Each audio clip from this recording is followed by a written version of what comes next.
মনে হয় যে গেট খুলে যাইবে, তাই গেটটাকে একটু লাড়িয়ে চাড়িয়ে দেখলাম যে খুলে কিনা।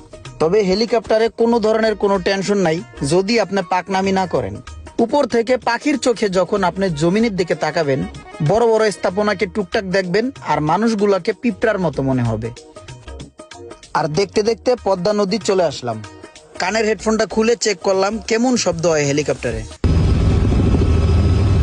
হ্যাঁ, মোটামুটি একটা শব্দ আছে, তবে আপনার বিরক্তির কারণ হবে না।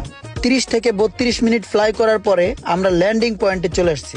তবে পাইলট সাহেবের এই টার্নিংটা সেই ছিল, পুরাই নাগরদোলার ফিল সেই। তাহলে এই হচ্ছে ল্যান্ডিং পয়েন্ট। আমরা এখন ল্যান্ড করলাম। ল্যান্ড করার শেষে ভাই ব্রাদারকে একটু সময় দিয়ে একটু ঘুরতে বেরোবো। আর আমার ঘোরার সঙ্গী হিসেবে রয়েছেন একজন ফাটা কষ্ট।